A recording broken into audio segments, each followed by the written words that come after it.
Piccolo Orso è una nuova commissione del Teatro La Fenice di Venezia e Aslico in occasione dei 30 anni di Opera Domani.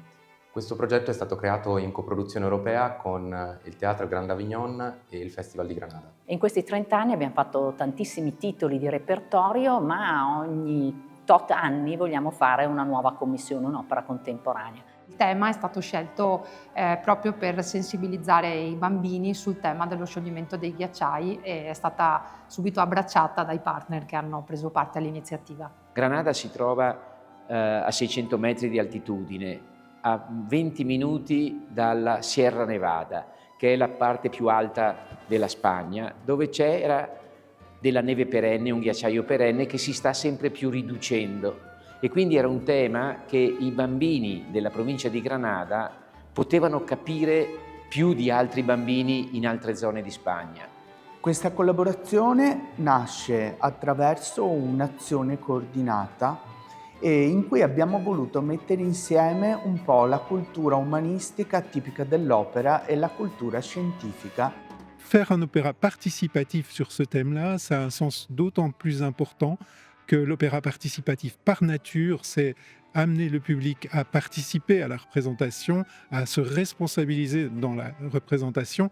Et donc, dans ce cas-ci, évidemment, il y a une question aussi de responsabilité collective sur ces questions de réchauffement, sur ces questions d'avenir de la planète. La collaborazione è nata in autobus e da quello abbiamo cominciato a fare riunioni alla Fenice, presentando i diversi problemi che ha l'Attico. Loro chiedevano ma com'è l'Attico? Invece di descriverlo abbiamo mandato le foto.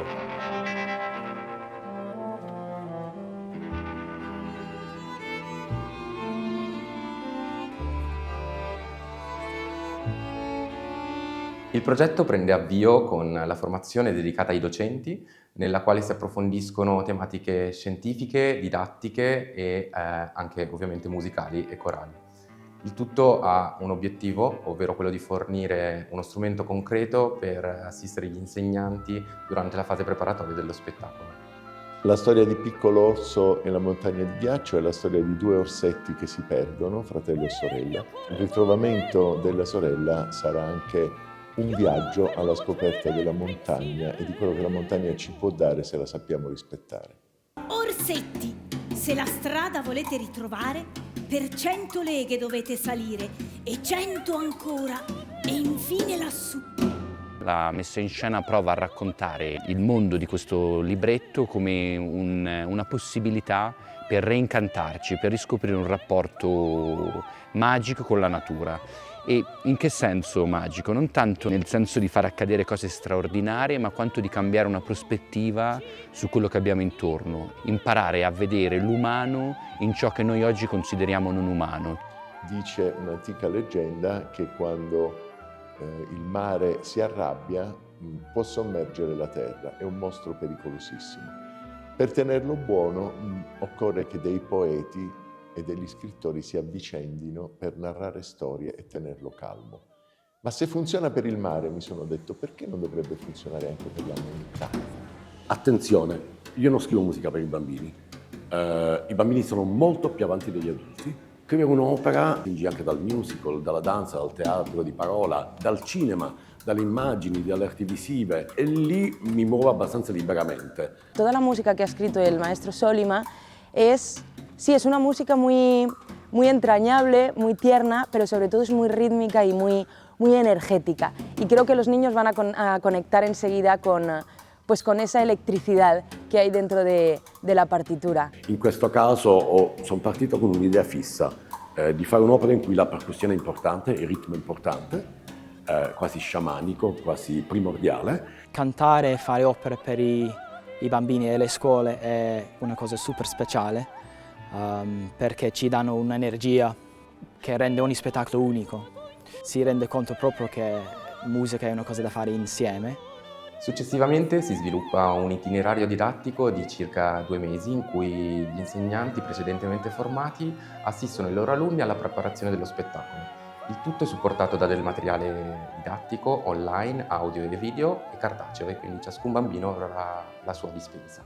Se trata de una ópera participativa, lo cual me parece uno de los aciertos más grandes de Opera Domani, porque me parece que entiende y hace entender que la cultura no es algo que simplemente se hereda, sino que es algo que se practica y que se vive y de lo que se es parte, ¿no?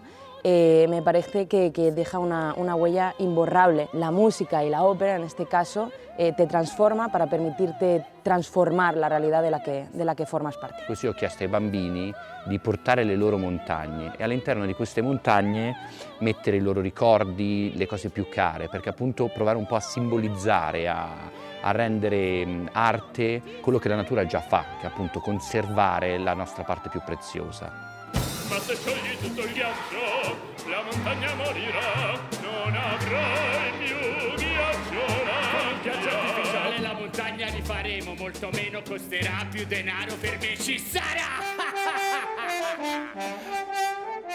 La possibilità di raccontare delle storie dei bambini a dei ragazzi è un dono che assolutamente non ha prezzo.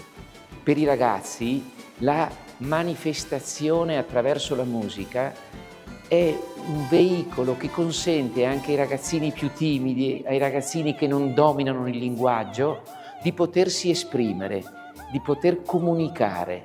Ed è quella la forza vincente in un corretto profilo educativo. L'arte colpisce la gente dove la scienza non arriva, con le emozioni, come i sentimenti. È importante parlare con i bambini per capire quali sono i problemi, quali saranno i problemi nel futuro, per prepararli, e anche dobbiamo cominciare a invogliarli di fare la scienza in tale modo che possano aiutare nel futuro a migliorare il mondo. Quindi insomma speriamo che gli anni continuino così con questa creatività e necessità e che si formino tante nuove generazioni sia sul teatro musicale ma soprattutto anche sull'attualità che ci circonda.